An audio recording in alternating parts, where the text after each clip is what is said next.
What's going on, everybody? And welcome back to the Hurt Sportsbook UFC 273 edition. Huge pay-per-view on tap this weekend after the week off.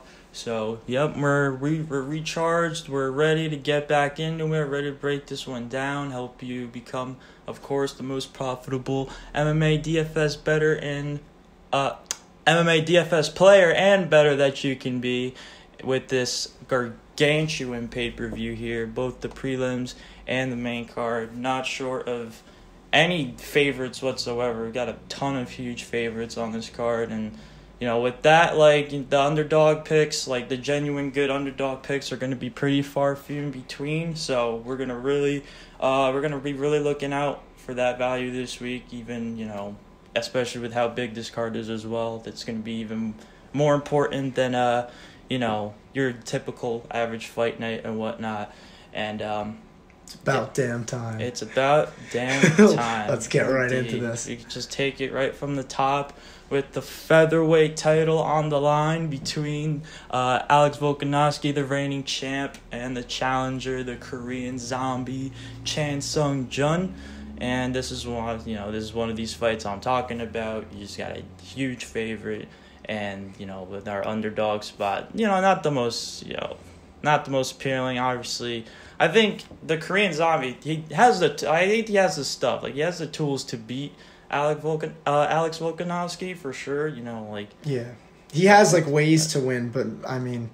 There's Pat, which is, that's definitely what you want. If you're going to be putting money on somebody, you want to know, this is the most likely way that they can, return value on this price tag, or, if you're doing a winning method bet, if they're going to win by submission or TKO, you really want to calculate it and make sure we're not just throwing blind darts and whatnot. The way I see it, with the Korean zombie, is he's definitely going to be walking Volkanovski down, but it's a matter of whether he can kick him to the legs or do enough damage to keep him from circling the whole fight.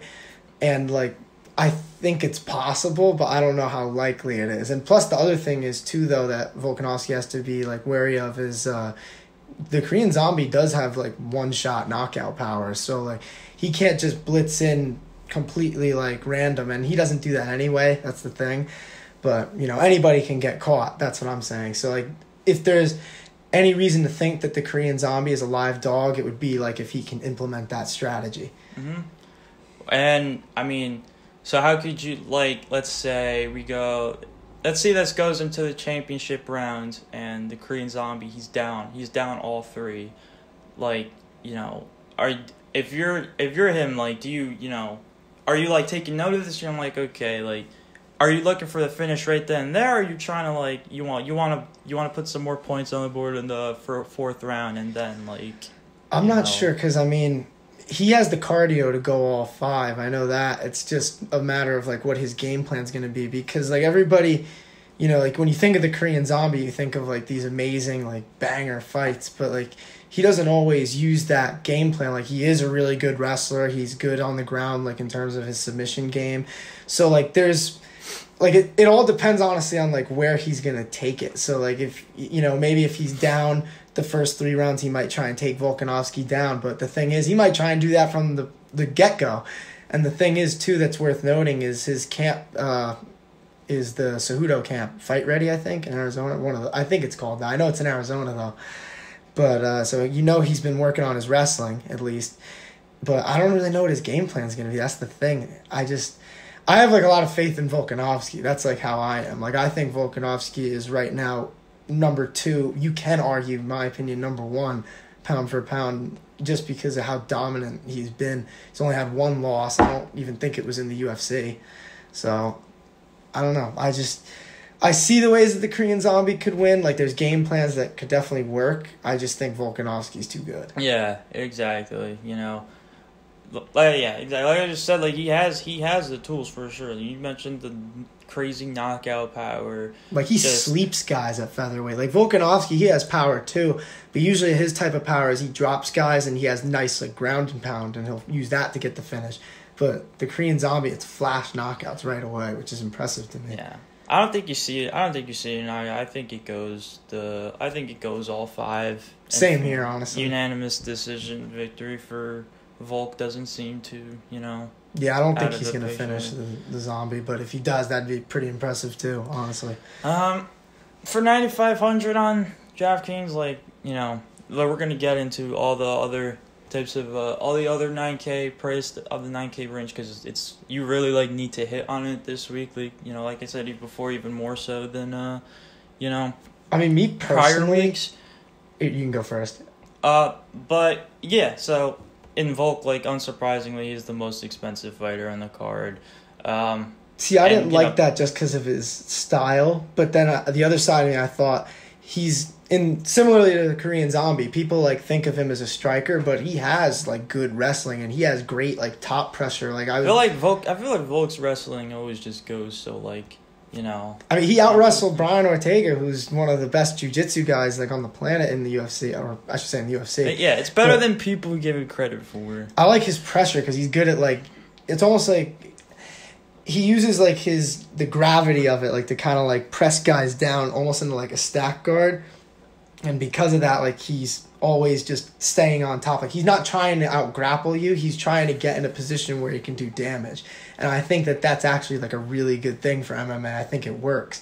So that's something to look out for too. Because people were saying the submission threat from the Korean Zombie is big, but I'm hey, after seeing him get out of that mounted guillotine from Brian Ortega, I don't see any way that the Korean Zombie's submitting this guy. I just don't. That fight, honestly, the Ortega one, really just made me a huge Volkanovski fan. Huh?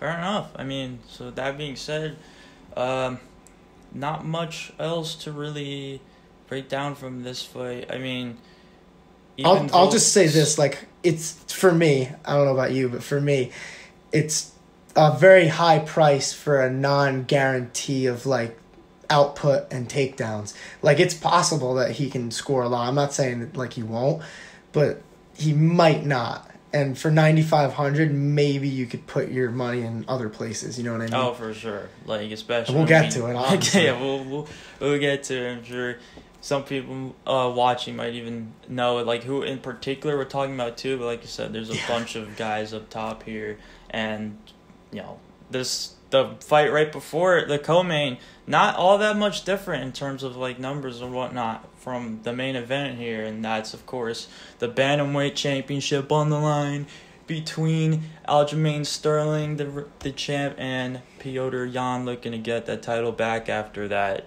obviously extremely controversial first fight last year. I will say this. I said this on Instagram too. It's just the amount of people that are mad at Aljamain Sterling for getting fouled, if you don't like the way he's handled it, I understand. I completely understand that. But to say that he was acting, who are you to say that the guy was acting? Were you in there? I remember seeing that a lot. How about you take that knee from Piotr Jan? Let me see how your acting job looks. You know what I mean? I just don't like when people disrespect the fighters like that. And yeah, I just wanted to say that, and people are sleeping on Aljo because of the hatred for him. But I even posted it on our story earlier today, all the wins that he has at the bantamweight division, Pedro Munoz, Corey Sandhagen by first round submission, that's crazy. And then you look even past that, he's beaten Renan Barao, Takeya Mizugaki. He's just a really good fighter, and we'll get into what we think of this fight in particular, but I just want to say that people disrespecting him is just crazy to me. I remember seeing that a lot initially, and at first I was okay, it's just out of frustration or spite for how the fight, for how the fight ended, and obviously not only, not just a fight, but a title fight, and the title changing hands too because of that. So I was all right, whatever, just kind of didn't think much of it, because obviously I didn't. I'm with you. An acting job is a pretty extreme stretch to me to think that. I just don't like how people are saying it and they have no grounds to speak on, besides maybe that couple MMA experts, I guess, maybe say that he could have been acting, but it's just even if he got hit by an illegal strike. Like, the DQ, in my opinion, like, what are you going to do? Like, people were saying it should be a no contest, but, if that's the case, then when are you going to start enforcing the rules? You know what I mean? Like, he gets hit with a blatant illegal strike and you're not going to give him, like, a DQ if he can't continue? Like, that makes no sense to me.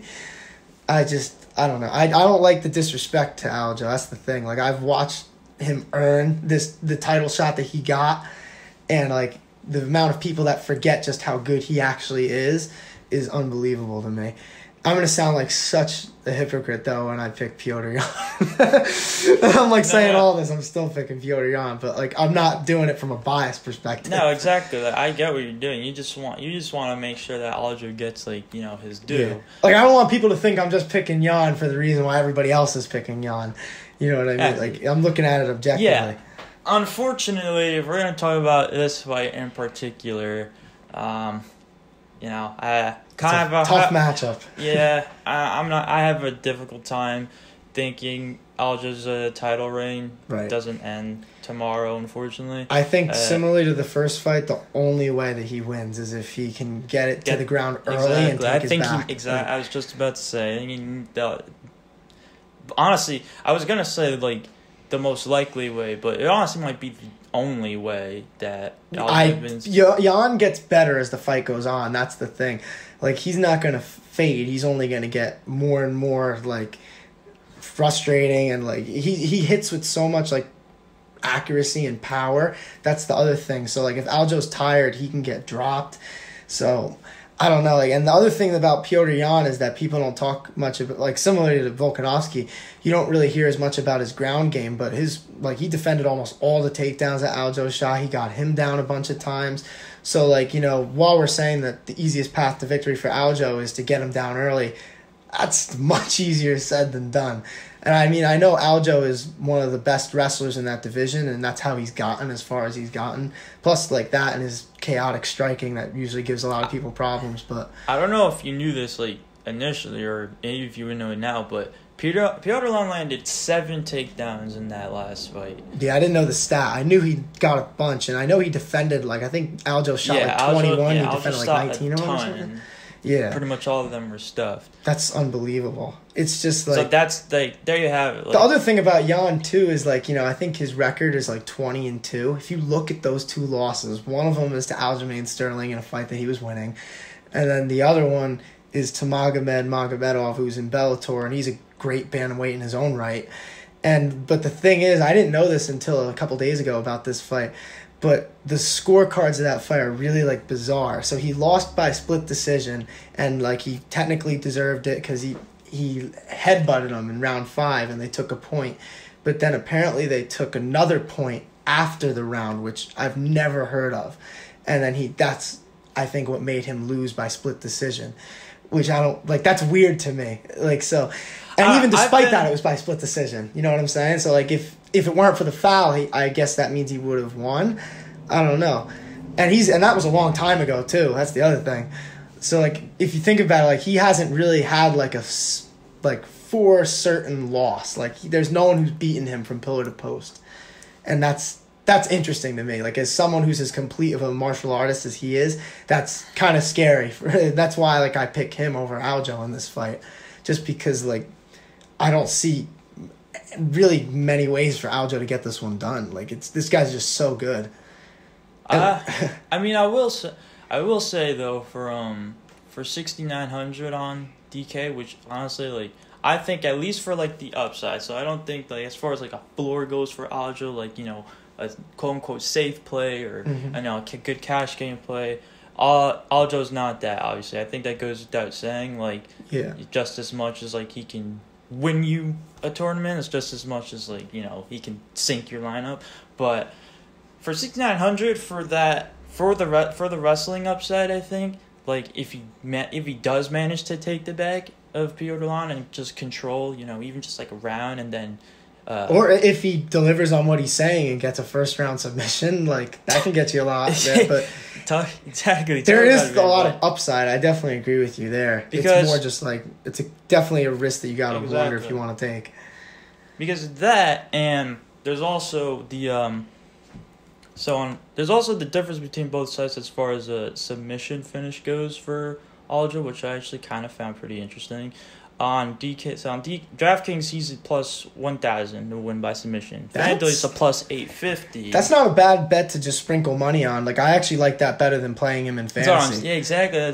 Exactly. That's what I'm saying. I thought they kind of both just like aligned in ways. Like 6,900. Like, I think even in a loss, like obviously, barring a finish, like I think Aljo could actually return a pretty like decent. He gets some takedowns possibly. Exactly. Whereas Peter Yan's probably gonna. Pretty popular. Just as because he's cheaper than Volk, and he's pretty much just as much a favorite as. And Volk. I think he'll land a lot. Like he'll have a lot of volume. The thing is too, it's like, and then you kind of brought up too, like even like the factor of like a lot of like what it seems like a lot of MMA fans being like against Aljamain Sterling. You could even honestly even that could play to a factor like a fluke win. Well, that's the thing, though. I'll stop you there. Though I wouldn't say it'd be a fluke if he won, because that's the thing. People who don't know how good Aljamain is think that. I'm talking about the last fight when the. Okay, got you. The people that might think like, this guy will, which I not to say that I don't think Aljamain could never beat Petr Yan, but I agree in the sense that I just think Petr Yan's better and it's gonna win this fight. My view on is Aljamain Sterling, in my opinion, is one of the top bantamweights on this planet. It's just that Petr Yan is one of the most complete mixed martial arts fighters I think I've seen. He's so good everywhere. He has such a high guard too, so it's hard to actually rock him. This is gonna be a tough night I think for Aljo. Sadly, it's gonna be scary if Yan gets that belt back, because I have a hard time seeing he's gonna let it go again pretty much. The only guy that I can honestly see giving him problems that's on the horizon would be Merab. And sure. He needs a couple more, or maybe one more depending on what happens in this fight, but I hope he gets a good matchup next that'll hopefully propel him to the title, because I think he's one of those guys who could be here for a while too. Real quick, I want to see how old Petr. Oh, he's 29. I thought he's just getting better too, entering his prime. Exactly. I honestly thought he was younger. God, man. Yeah, he's a real deal. And yeah, I don't know. Regardless, you also have to wonder Aljo too. He's coming off the neck injury that's been putting this rematch off for so long too. I don't know. Yeah, I want to see Aljo at least have a good showing. I mean. I'm a big Aljo fan, even much before this. So I want to see him do well just because I like him. I just want to see these two laying each other. I've been anticipating this rematch honestly ever since that knee landed. It was you hate when a title fight ends in a weird finish like that. That's bizarre and it doesn't work. So hopefully the belt will have some clarity after that, and then bantamweight can move forward. As we said about the pay-per-view, it's about damn time. Damn time. And it's also about damn time that this particular fighter, he gets back in the cage for a UFC fight after some time, and just this guy is just very clearly just on the path to just becoming one of the most just dominant fighters in just all of mixed martial arts, not even just UFC. And of course, a lot to say here. I've been waiting all week to talk about this. It's another big favorite to underdog fight here between a absolutely electrifying Khamzat Chimaev and Gilbert Burns, who obviously is no slouch. Number 2 in the world. Mm-hmm. People can't forget that. Guy's currently one of the best welterweights by ranking everything. So, I would like to start this out by saying I watched a lot of fights to prepare for this one, because I was so intrigued in this matchup from the day that it was booked, even before that honestly. So when this got booked, I was excited to really dive into it, and then I was watching some of Khamzat's older fights on YouTube and stuff, and let me tell you, besides in terms of just talent and fight IQ and everything that I'm seeing when I'm watching this guy is one of the most dangerous fighters I think I've ever seen.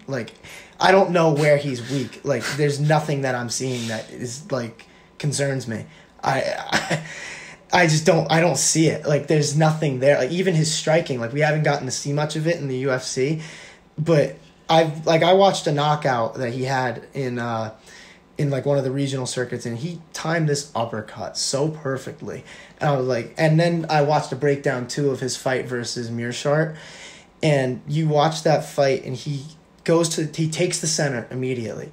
He circles him around the whole octagon once, and like at one point, Mearshart tries to retake the center and immediately gets kicked in the body, and then he circles him around the octagon again towards his own corner, and immediately like goes across his body and hits him with that hook clean that knocked him out cold. And I'm like, he did all of that in 17 seconds. He cut, like, I've never seen, like he has such good footwork. Like, people don't talk about that. They talk about his wrestling, but his footwork, I think, is going to be something that really plays a factor in this fight, because I didn't see that when I first watched that fight. It really took, like, watching it slowed down and, like, really seeing what he was doing to, like, appreciate just how impressive that knockout really was, because, like, Mearshart is a really good fighter in his own right. He's been around for a while. He's experienced. He's not the type of person who's going to get starched like that. So I wanted to say that before we start. Like, I you could say that I'm falling for the hype. Maybe I am. Like, but I'm watching fights. Like, I'm watching fights, and this is the conclusion that I've come to. That this guy is one of the most dangerous fighters I think I've ever watched. Like, I've never seen somebody who has, like, little to no weaknesses like this. I don't think it's hype now, and then after he wins, and after, if he wins after tomorrow, like, it's definitely, like, it's just simply not. It's not going to be hype at all anymore. If he runs through Gilbert Burns, he should get a title shot immediately. And for me, it's just as simple. Like, I think if Khamzat just gets on, it's over if Khamzat gets on top of him. Like, I think the ground and pound is just going to. It's definitely like, the thing is though, like, Gilbert's so good at, like, wrapping up, like, arms and stuff. But the thing that I keep coming back to when I think of him as a submission threat, Khamzat is way stronger than him. Like, he's going to be way stronger. And I don't think that Gilbert's going to be able to hold on to a limb like that unless he really just gets it, like, right away. But I just...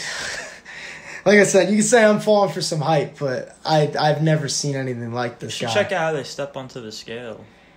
Yeah, and even, like, when they were, like, in the hotel and stuff, like, when they were, like, shaking hands and stuff, like, you could tell, like, Khamzat he's just so confident. And that means a lot, like, coming into a fight thinking you're untouchable. This guy is unbelievable. And the trajectory, man, I mean, so you have Leon and Usman, honestly, they're going to do their thing, and then shit, like, after this, like, is Khamzat next up if he wins this fight? Like, is he next up, or they keep saying they're going to give it to Leon no matter what. Yeah, so I hope they do. After Leon. Like, I hope they don't go back on that, because I know money talks sometimes, and if Khamzat puts on a highlight reel in this fight, they're going to want to push him, and, like, deservedly so, because if you run through Gilbert Burns, that's impressive. But, I mean, I can see Gilbert Burns getting a quick submission, but even that, very unlikely. I don't know. I don't see a way that Khamzat loses this fight. The books think Khamzat is going to finish it by TKO too. Yeah.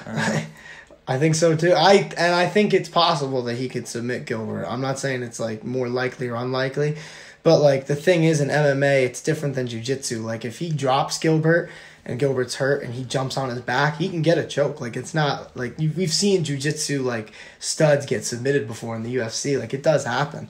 So, yeah, I don't know, like, what else to really say about this fight besides, like, I'm on the Khamzat train. I think that this is real. I don't think it's hype. You hear from his training partners that this is the real deal. Like, Darren Till just got started training with him, and he says, like, I've never trained with anybody who's as good as this guy. Like, this guy's insane. They all say he has cardio for days, even after the COVID stuff. So I'm starting to, like, have my doubts that that's going to be an issue, honestly. And if cardio's the only issue, then That's a problem for other people because people aren't getting past the second round with this guy. Oh yeah, he's never lost. Like he's not even shown glimpses of losing. I think within his first four fights, he's been hit with 2 punches. That's unheard of. I've never seen anything like this. It sucks. I'm gonna feel bad for Gilbert because it's gonna. I mean, I don't think Gilbert realized, because Gilbert keeps saying, this guy's not a monster and, he's human. I agree with that 100%. Anything could happen. But, this dude's as close to a machine that I've seen. I don't know, man. Cyborg, dude. I mean,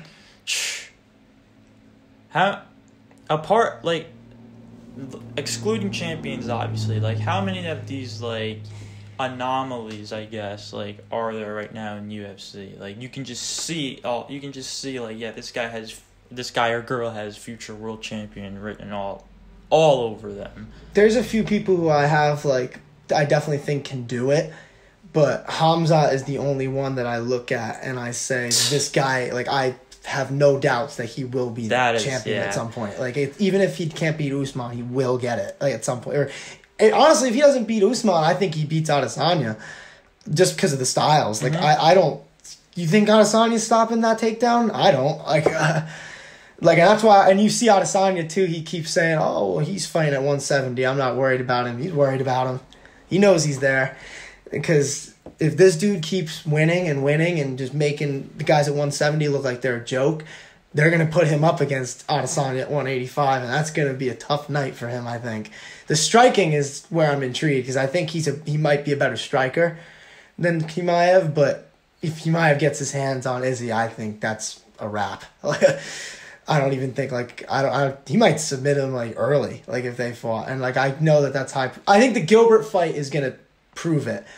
If it does, if he runs through Gilbert, I'm on. I think that this guy's, not losing to really anybody besides Usman and maybe Colby. And even Colby, I have a tough time thinking, that he's going to be able to out-strength Hamzat. Yeah. I don't know. I mean, we didn't really get too much into the odds, but, my thing is just, hammer it down on Hamzat. I just... Yeah. I mean, we already just... There's upside, with... We just went through three huge favorites already that, all three that we like. You could honestly, if you wanted to, just parlay all 3 of these fights or whatever, True. Any of these, huge favorites here that you like that alone could, get your bet to plus money and, you can make a nice little winning off of that right there. So food for thought, of course, just, keep an eye on how the lines move and all that. If things get even better, things look even worse. Because right now, and obviously for these 3, Jan Volkan, Hamzat, I don't see too much changing as far as these numbers go heading into these fights. Yeah. But we shall talk about that pick'em we were talking about before. Oh, yeah, right before this one. And that is between Mackenzie Dern and Tisha Torres. Pretty much the only true pick'em on this card. Both fighters here at even money, with Mackenzie Dern as a -115 money line on DraftKings and Tisha Torres as a -105. And then on FanDuel, actually, you get Tisha Torres at a +100. So you get Tisha Torres at plus money there. They were talking a little shit yesterday at the press conference. I thought that was pretty cool. I'm glad. I like getting a little more hyped up for those fights. Especially a fight just that's so up in the air as this one between these two. Yeah. Because not a foregone conclusion in the slightest. Tisha Torres, we obviously know, she can move. She's not gonna allow herself to, get caught into, especially someone like Mackenzie Dern who can grapple as well as Mackenzie Dern can. That's the absolute last thing that she can have afford to and let she happen. knows that because she's got loads of experience. She's been in the UFC for a while. She's one of the most elusive fighters on the roster, and I was talking to you obviously before. I think I don't even have a pick. I'll say that I don't have a pick. It's 50-50 to me because it's for me it's a strength thing. If Tisha is stronger than Mackenzie Dern and she can defend those takedowns, then she'll be able to probably circle the cage and, like, you know, pick her apart on the feet like she does to a lot of her opponents. But if Mackenzie gets her down, who knows? Yeah, I think it's probably a submission. I mean, that's usually how it goes. But, I mean, Tisha's so strong, though. That's the thing. That's where I'm, like, really conflicted here. Because, like, it's just a matter of that. Like, if Tisha can keep it on the feet, she'll probably win. If Mackenzie gets it on the ground, she'll probably win. It's one of those fights. I just think in terms of, like, you know, upside and whatnot, and they're priced pretty much the same too. Mackenzie Dern is the more expensive by just literally like $2 on FanDuel, $200 on DraftKings. I think rightfully so, because I think if I'm gonna be taking out anyone from this fight, it's gonna be Mackenzie Dern for that finish upside, that submission upside, whereas Tisha Torres is like a lot more likely to win by decision. I'd say like almost certainly. Like she's not the type of person who's gonna chase like a finish. She knows how dangerous Mackenzie is too on the ground. Like she's not gonna want to get caught slipping like out of position. You know what I mean? Yeah, and I think he's fine. Like it's just, you know, how does Tisha Torres rack up points here is the question. Like, can she land enough on Mackenzie Dern or even like, you know, her style is not generous for fantasy. I'll say that. That's more what I'd say. Exactly. But sometimes you're just gotta play over scenario. Like, okay, like, you know, even like fantasy like aside, like in the actual fight, like, you know, how does real quick, by the way. Yeah, go ahead. Yeah, you can keep talking. I'm trying to save that. Even in the actual fight, like, how does Tisha Torres, like, you know, rack up points and beat Mackenzie Dern? Like you said, I mean, just she'd have to land a lot of volume, and I don't see that being exactly. That's what I was thinking too. Like, guys, I don't see that either. So it's just we're like odd. She just has to avoid just.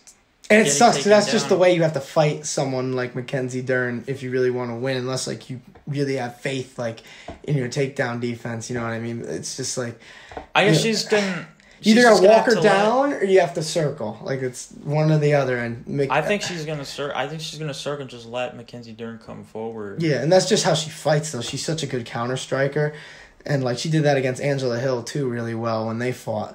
I don't know. It's a tough fight for both girls. Like they both have to be really like on. You know, if one of them is not 100%, that's when you're gonna see like the difference in this fight. I think because like I think they're pretty evenly matched. I like this matchup. Me too. Pretty slept on like compared to the rest of the card, honestly. Mm-hmm.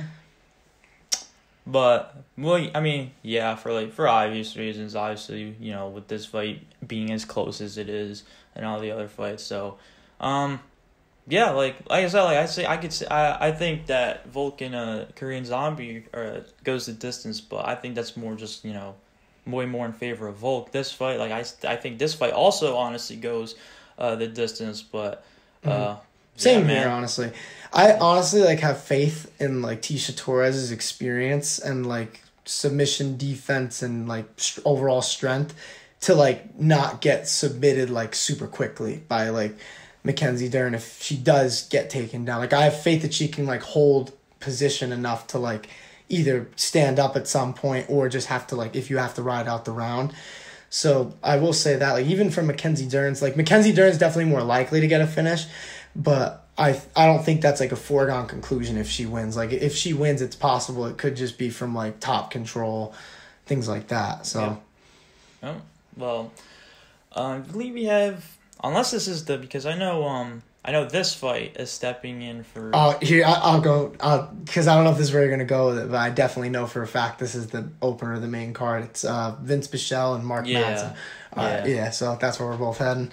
So, my question was, so this is the opener, and then so Ian Gary and Darren Weeks. That's on the prelims. Right. Yeah. All right, so we can cap off the main card here with this one that's actually replacing a fight. Not like entirely like this fight. It literally just got made in place because this fight got canceled. But in terms of what's on the main card now, because the Gastelum, I'm so mad about that. Him versus Imavov would have been a good fight. And then him versus Dricus Duplessis would have been a great fight too.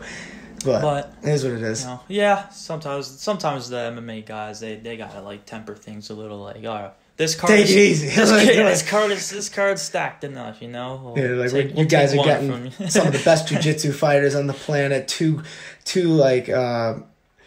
great fighters in the main event. You got a dominant champ as one of them, and then obviously the bantamweight one is a great fight too.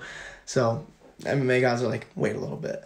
This right here, though, I think this is probably the most volatile fight we're gonna talk about the whole this entire time. This is where like I have like a genuine this is where like one of my underdogs like in like value that I'm looking at is like coming from in Mark Madsen, because I like Mark Madsen quite a bit here actually. I will say this, I know like he's like big on it. It is Mark O. Madsen. Mark O. Madsen. O. Madsen is important. Mark O. Madsen. We're going with that. I respect him enough to say it. If he was like 1-3 in the UFC and was like still talking like that, I'd be like, all right, cool it. But I respect it.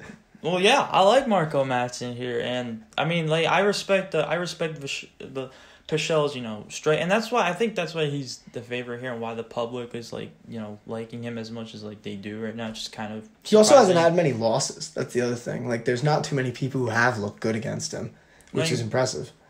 Yeah, exactly. I think this is, I think everyone thinks he's just gonna land enough. And it's, whether or not he gets a finish or he just, gets the unanimous decision victory and actually just gets a bunch of points with a bunch of significant strikes. Madsen, though, like, for $600 cheaper on DraftKings, and then obviously the plus money here in everything, too. I think this is obviously not, it's not the pick 'em, obviously. But the fight we just talked about was what. This is one of my favorite underdog spots here. I would agree. Mark Madsen. I think that his Greco wrestling exactly. Not that I'm expecting some crazy finish or anything like that, but I think I genuinely think like he wins this fight, even though like there are like a bit like there's a few paths to failure for it. Like I just brought up Pichel's striking. I was thinking that it could look a lot like Marco Madsen's fight with Clay Guida. Like, because Clay Guida did pretty good in that fight. I think it will be pretty similar to that with a similar outcome, too. Madsen probably by decision. Maybe like a 29-28 type of deal. Because Pichel's a really good fighter. He's a veteran. Like, he doesn't get the credit he deserves because he's had some layoffs. But I think he's a good fighter. It's just that Marco Madsen, like, when you're a Greco-Roman, like, Olympian, that's, like, a different type of wrestling strength, you know what I mean? So, I think if there's anybody who's going to be able to get this fight to the ground, it would be Madsen. It's just a matter of can he keep it there. And I don't know if he can, but the thing is, I think he's improved enough on the feet that he'll be able to do well. Yeah, I just think in terms of, like, sweeps and then just the control time and reversals, all of that. Like, I think he can not only just return value, because I think 7,800 is pretty fair too. Like I think he just straight up just be one of, and especially if he wins, like just be one of the highest scoring fighters of the entire card. If he can get a lot of takedowns or a lot of control time, that's definitely true. Yeah. It's just a matter of can he. Like I'm not sleeping on Pichel in this fight. Like I didn't. No, you shouldn't. You should not. And people don't talk about him much. And like I said, it's probably because of the layoffs that he's had over the years. But like I said, I think his record's like 14-2, and he hasn't lost in a minute. I don't think. Actually, I could be wrong about that. His fights like come out of nowhere. I swear to God, for me, like I'll like just be like looking through the cards one week, and I'll be like, oh, he's fighting. I'm like, I like Vince Pichel too. Like he's fun to watch. I think this will be a good fight, like a close one. Like it'll be competitive, and I like fights like that. So, but I agree with you. I think Madsen could score like a lot of points if he gets those takedowns. Plus 650 on DraftKings to win by decision. Or no, never mind. That's knockout. For submission. Plus 700 on DK to win by submission for Marco Madsen, and then 900. I don't think he'll submit him. I honestly think it'll be a decision. Like truly. Yeah, okay. Yeah, I just think it could be something worth looking into. Just like how with Vince Pichel, like, to win by knockout, I think, even though that's, more so of a plus 340, plus 350 on DK, plus 340, like, I still think that's a fine bet, but, not a ton, not some crazy value either. But, I like this fight. Same. And from both sides, honestly. But I just think, like I said, I think with how much the public is liking Vince Pichel right now too, and I think I think Mark Madsen, just through that wrestling and whatnot, could return a very good score on DraftKings, and we'll see if it results in a win. So that does it for the main card, and just we can just touch on some prelim spots here. They're pretty good ones, but easily my favorite and one of just my favorite players in the entire card here in this heavyweight bout between Marcin Tybura and Jairzinho Rozenstruik. $8,600 Rozenstruik on DraftKings, $18 on FanDuel, and that's I'm surprised that didn't get put on the main card, aren't you? Like, I like the Madsen Pichel fight, but like they're pretty highly ranked, and like I think it's a good fight to like send you into the main card with. Yeah. That's true. I definitely think it's a good fight to close the... Because spread it out over the pay-per-views, I think I've told you before, too, but, like, prelims of pay-per-views, they're almost like a mini... They're like a mini fight night, almost, so... Yeah, the main event of the prelims. Exactly. We used to talk about that. Yeah. If anybody's not buying it and isn't going to stream it, they want... The main event for them is on ESPN. Remember Dominic Cruz versus Casey Kennedy back when that was the prelim main event? Dude, that was a good main event. God, there's only, like... Maybe 2 people watching this would understand that joke. But yeah, I like Rozenstruik a lot. I just think Tybura is so like just prone and vulnerable to getting hit, and obviously we know with Rozenstruik's power, and just the thing with Rozenstruik is for him he's just so one dimensional. Like if he does get taken down, it's like very one-sided in the other way. Like, I think Tybura is much better than him on the ground. And that's definitely something to keep in mind. Yeah, but for sure. I agree with you, though. I think that Rozenstruik's striking is definitely good enough to stay on the feet. And I think he'll be able to make reads and possibly even get a finish, which is why I think you probably like this pick as well, I'm assuming. Yeah, I do quite. Even an early finish, too, but... Get that 60-second bonus on DraftKings if he gets it in the first minute. Yep. That's always worth keeping in mind. And this is an 8K fighter too. This is not even a 9K fighter. So, which means like it's simply just going to be easier to play him with some of these 9K guys. And once again, minus. I actually want to see the knockout odds. So yeah, like the books start thinking the same thing. Like only a plus 110 to win by knockout. Minus 150 money line. Go on, but I don't know. I don't think it's like you said. Like I kind of forgot about the 60-second bonus. Honestly, like if he can accumulate that too with the knockout finish, like he's just gonna be an absolutely amazing play.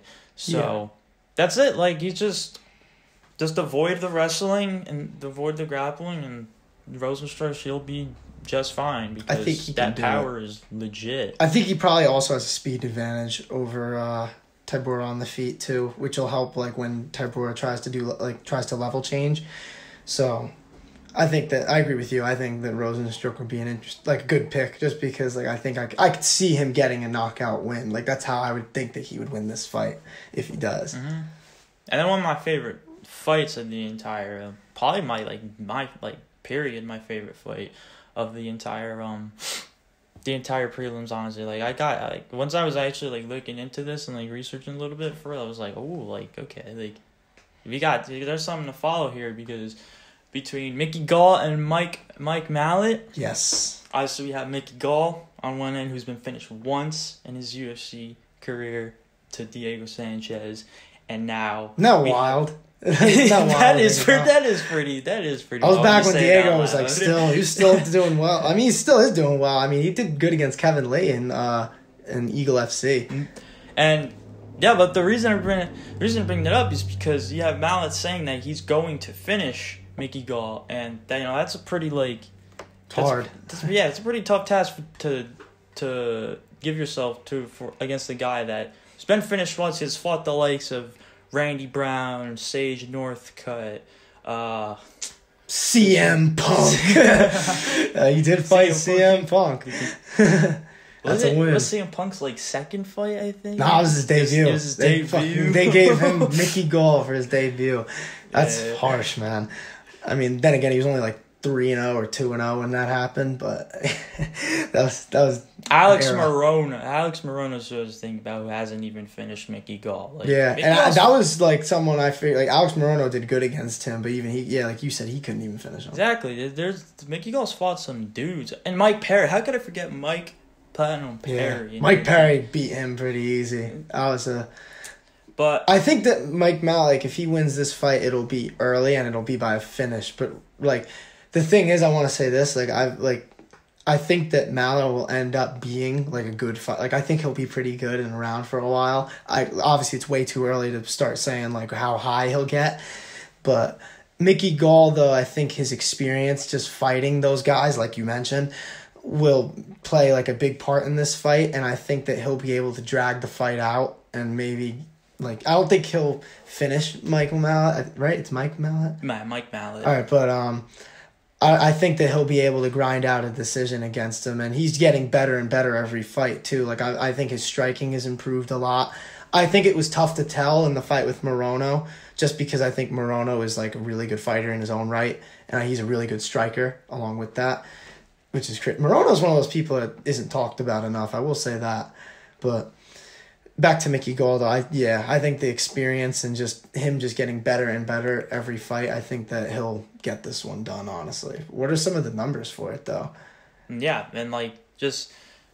That was from, from, like... Because I'm, like, actually, like, genuinely excited for this fight. But just from betting and DFS, too, like, the numbers are super interesting as well because the books are really buying into what Mallet's saying, clearly, and...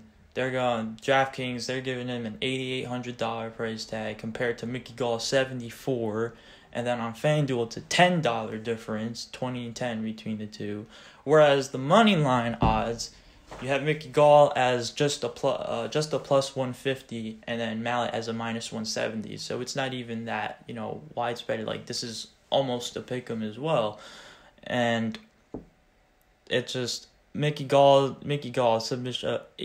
Both their submission odds, but obviously Mickey Gall's the guy you're getting for $1,400 cheaper. They have the same odds to win by submission on DK, and relatively the same odds to win by submission on FanDuel as well. And then it's Mike Mallett's knockout potential that gives him the edge. He's a plus 175. On DK to win by... Another thing worth noting that I heard this week, too, is that Mike Mallet at one point fought at 145, and Mickey Gall is never making 145. So, like, I think that even though, like, I think the height and reach is probably pretty similar, but I think Mickey Gall might be the bigger guy in there, and he might look it, too. You know what I mean? Yeah, man.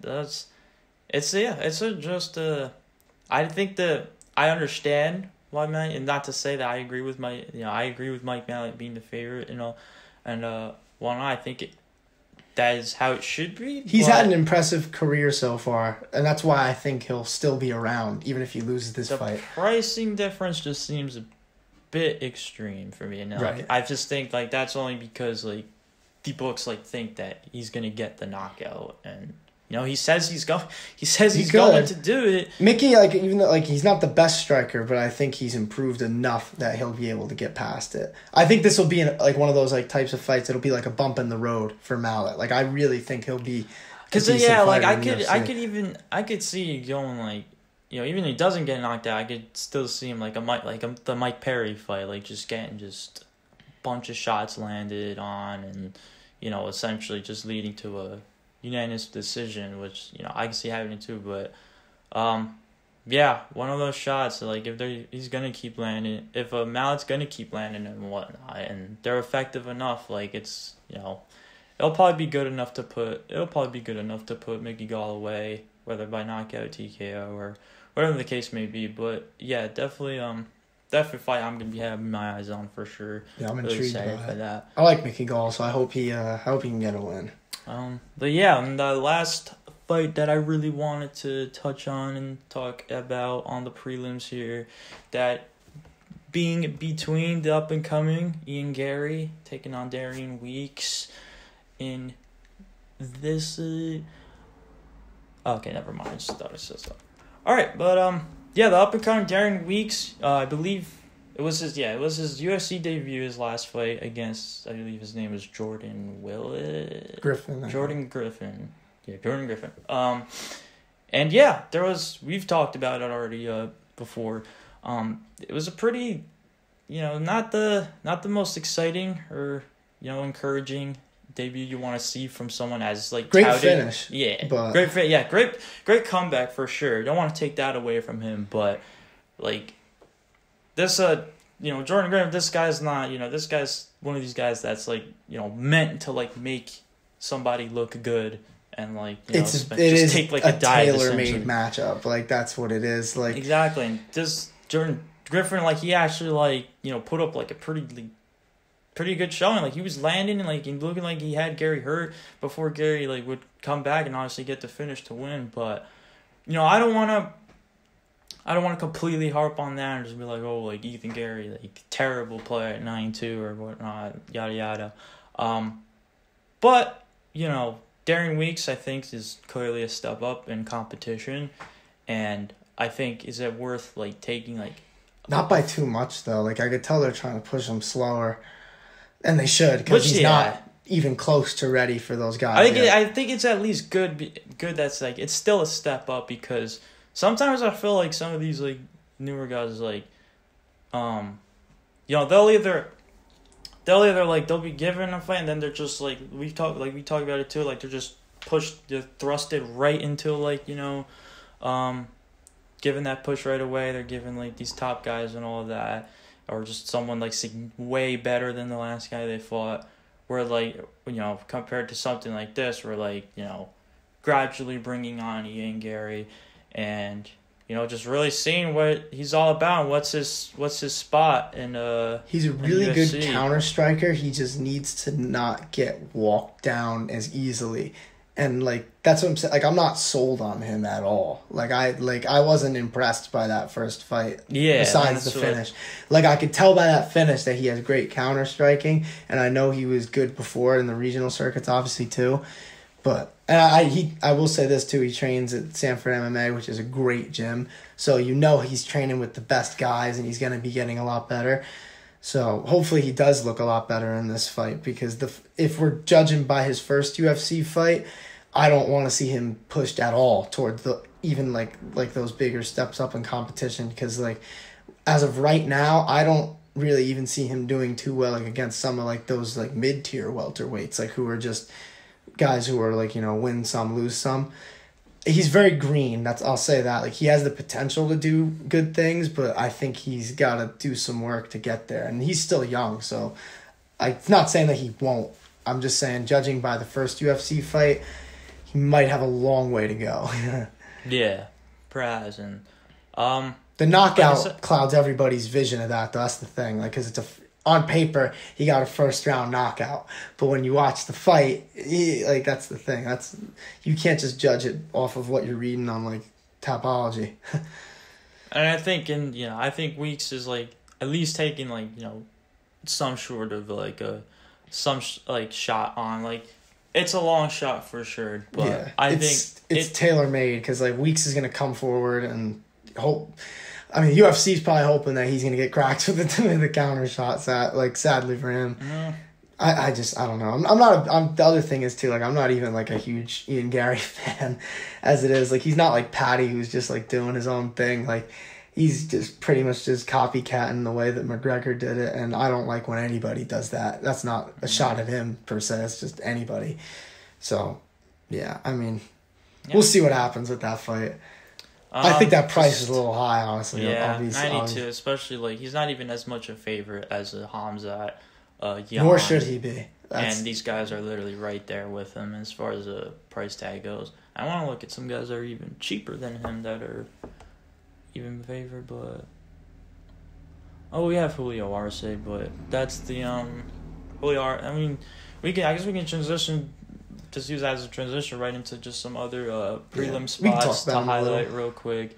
And that being Julio Arce, the last 9K fighter on this card. And just to make sure we didn't miss anyone else, which we didn't. I feel similarly to how I feel about the Tisha Torres fight. If he wins, which I think he'll be able to. I think he should. I don't think he's going to be one of those guys who's going to put up that crazy fantasy numbers. You know what I mean? He might be better, especially against, because Santos, like, we don't even really have like much of like a read or like, you know, like much like to look at for this guy. I don't think he's really flawed. I've heard that he's got like pretty wild striking, like not in the sense that he's like bad, more just like he's explosive, like he'll throw like flying knees, things that like you're not going to expect.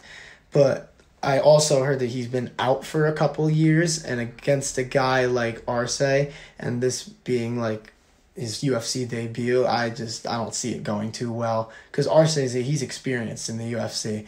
So you know that he's coming in there with that confidence that he knows he deserves to be in there. He's beating guys. Yeah. So I think that Arce is like a lock. Well, no, I shouldn't say a lock. I won't say that actually. Nah. But he's good. It's definitely a good chance that he's gonna win. Yeah, I know what you mean in the sense of lock. Like if you had to pick a lock for this card, would it be Julio Arce? I think that's a pretty fair lock. Fair. Honestly. Yeah, it's fair. But like as far as daily fantasy goes and what we're looking for, like should he win? Like yeah, of course, but I just don't see like 9K is a lot to pay off. Obviously, we've talked about all the other options and just like the perfect parallel there with Tisha Torres. Just not the most ideal. He's a really good fighter. Like it's not even that. Like I like watching him fight. He's exciting to watch. So like definitely tune in for that one, I think. But in terms of making money off of it, maybe not the first one you're going to want to go to. And then for really this last spot that we can get into between Raquel Pennington and Aspen Ladd, because we have Pennington as a minus 165 favorite here against Ladd. $8,900 for Pennington, $7,300 for Ladd. And Pennington is her most likely she's expected to just get the decision victory. Yeah. I think the same thing. Like Aspen Ladd is a really good fighter, but Raquel Pennington presents all of the things that she struggles against, and like that's like someone who's gonna match like her power and stuff, and gonna be able to do damage in the clinch. Raquel Pennington has really good boxing too, and the Ketlin. Was it Ketlin? No, it was Norma Dumont that she fought at 145. She was getting pieced up by that jab, and Raquel Pennington has a good jab, good boxing. So I just think it's a bad matchup for Aspen Ladd, if I'm being honest. And like, fair, yeah. At first I didn't think that, and I was like wondering why she was priced so low. But then I really thought about it and like watched some stuff, and I was like, okay, makes sense. And finally, like the pretty similar spot might as well talk about it in conjunction with this fight between Anthony Hernandez and Josh Friend. Hernandez as a minus 190 favorite here, plus 160 underdog for Friend. $1,200 price difference between the two on DraftKings. 87 for Hernandez, 75 for Friend. And Hernandez is actually another one of these not even 9K guys, upper 8K guys that I like quite a bit too. I'd say more than Pennington, and pretty much right there with Rosenstrike. I still like Rosenstrike more. I just think the finish is more likely the knockout power. Hernandez is like an interesting fighter. That's just what it is. Like he's one of those guys. He's gonna get damaged, but he's never gonna quit on you. You know what I mean? He's got some heart. And I know he has one like big win. We were talking about it a tiny bit before. We just didn't mention it. It was the win over Adolfo Vieira. Because remember I was saying jiu-jitsu guys can get submitted. It happens. That's one of the cases where it's happened. So I think that he'll probably get it done. Honestly, I won't say that confidently because I will admit I don't know as much about his opponent. He's expected to get it done through submission. He's a plus 175 to win by submission on DraftKings. Sure. So I mean, sure.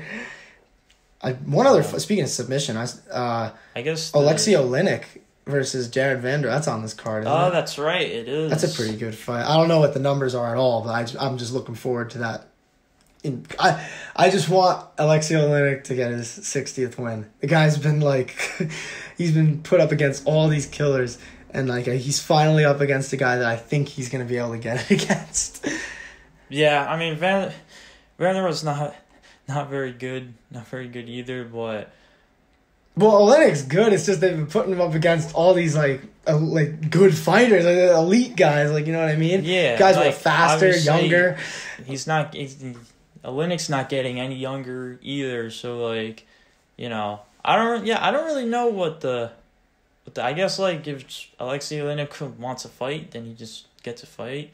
But he has to tuck his chin and get to the ground. If he can get it to the ground, I think he can get a submission, which might be useful in fantasy or betting. I don't know, but I don't have the numbers here. But I mean, yeah, I don't know. If I can try and you probably find at that least one. for DraftKings real quick. Out of curiosity, are you looking up the odds or the fantasy numbers? Because I can get the fantasy numbers if you want. Oh, well, then I'll get the odds then. All right, yeah, I'll pull it up real quick because I'm actually kind of curious. On DraftKings, they're both 8,100. Oh, okay. So if you're gonna pick one from there in DraftKings, I'd just pick the guy you think is gonna win. Because there's nothing with the prices that matters, I guess. Besides the fact that they're both 8,100. So. Essentially, this fight is going to end in a finish. I agree. But either knockout or submission. Yeah, knockout for Vander, submission for Alexei Oleinik. Then yeah, that's it. I think one of them might be worth putting in your lineup just because you think they're gonna get a finish, but it's risky in the sense that neither of them are like a for sure lock. Yeah, I feel like the fight could just end up being like really just boring. That's always possible too. Drag. I think that Oleinik is gonna win personally. I just think that his experience will be able to get this one done. I don't think Vander is one of those guys who's good enough to get through him. Wow, this is even more even money than Mackenzie Dern and Tisha Torres. I guess that's fair, just because like I think Oleinik's gonna win, but I could see like why people think he could lose just because of like the knockout threat and stuff like that. Yeah, plus 165 for Vander to win by knockout, plus 150 for Oleinik to win by submission. So, if you're really looking to get crazy, I mean, if you're gonna think like me and just think this fight's just gonna be really boring and just drag, and then essentially just goes to the scorecards, like plus 500 on Vander to win by decision. Not too bad. I don't hate it. Not too bad. I do not hate it. I could definitely see it.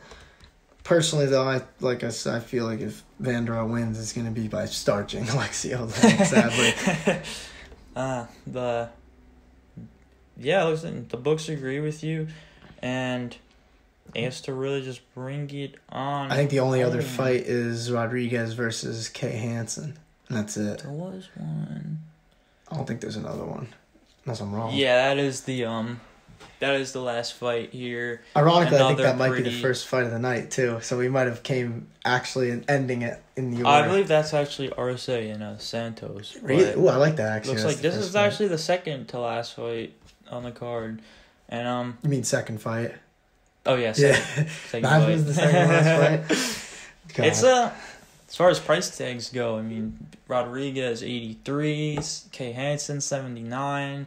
You have Rodriguez as a minus 130 money line favorite to beat Kay Hansen, and in short, if Hansen can't get her down and hold her down, it's gonna be probably a long night for her. And yeah, that's about it. Like, it's just like Rodriguez is a good prospect, like Kay Hansen, honestly. But Rodriguez is like really, like, she's pretty well rounded from like what I've seen. So, I just think if Kay Hansen can't use like her grappling effectively, then might be a tough one for her. That's just what I'm gathering when I look at this one. But either way, I don't think for fantasy, at least, I don't see really much. Yeah, not the most appealing fight, especially on such a loaded card like this one. But yeah, that pretty much does that.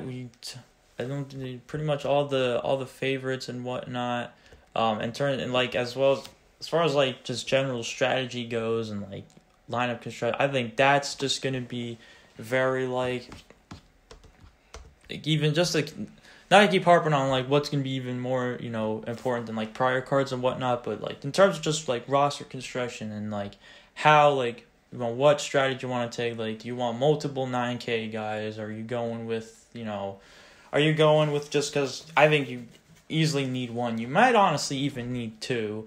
Like when I was having a hard time honestly. Yeah, it's tough. It's tough. It's really tough this week because. I will say this, like I don't think it's as good of a slate for fantasy as it is for like that it was for like other weeks. I will say that just because of all the favorites that are like extremely likely to win, and like I wouldn't say that there's many live dogs. That's the thing. Yeah, that's fair. I think it's gonna be really interesting to see like what the perfect lineup ends up like shaping out to be. True. Probably will go like with a more like balanced like approach. Like you'll probably see like 2-3 like of the 8K fighters, and probably like you might not even need a single 9K fighter. I personally think if I'm making a lineup, like I think I want at least one of these guys, but Same. I just think like the numbers are just too hard to go against right now. Like even for like even for like Ian Gary, who's a minus 380, 9,200. I'm more inclined to go to that over Julio Arce. Arce is Arce is just simply like he's expected to win. That's that. He's not even expected to just dominate or destroy Santos, anything like that. So that'll just be a good fight to watch, honestly. That's probably what it is. We'll see. But, I guess before we go, we'll give like the official picks for the final 3 fights of the night, because we usually only do the main event, but I figure for this card and any pay-per-view, honestly, we'll do the ones that matter like the most. I guess we'll start with Khamzat and Burns. Just like I said, I think Khamzat's the real deal. I think it's him by TKO within the first 2 rounds. I'm right on board with the same exact prediction. I think that's fair. Yeah. And Jan and Aljo. Jan, I think he'll finish it. I can't give a round, but I think it'll be within the distance. I think he wants to finish this fight badly. Like, I think he really wants to show people that he's better than Aljamain Sterling. And I think he'll be able to, honestly. I have faith in him. But how do you see it going? It's tough. I really am not sure like whether or not between a like decision or a knockout. I'm with you in the sense like if Beardon's really about it and like he's really gonna be looking for this finish, then he can get it. But there's still a belt on the line. There's still a title to win. So like I don't know how once the fight is actually underway, like how important that actually becomes to him. But my view is that the finish is gonna come. Like that's what it is. Like I don't think he's gonna have to force it. I just see it coming, and then like when it's there, he's not gonna like play with him. He's gonna take it. Because I think in the first fight he was playing with him a little bit, and like that's why he was lasting so long into the 4th. Man. Let's that's do just it. That's how I fun pick. Let's go with the Jan. Why not, right? We want to see more knockouts, I would assume. I mean, and then for this main event, I pretty much already gave mine. I think Volk by decision. Agreed. Unanimous decision. Yeah. And that will put a nice little bow on UFC 273. So this is going to change the landscape of UFC quite a bit. We're going to have 2 I think we'll have a lot to talk about. Potential title changes, obviously. Then Khamzat Gilbert is one of the most anticipated and just biggest welterweight fights of the entire year. So can't wait for that. Yeah, it's going to be. We can't talk about it on the next pod too. Yeah. Thank you guys for watching. Make that money this week. Enjoy the card, and we'll see you Monday.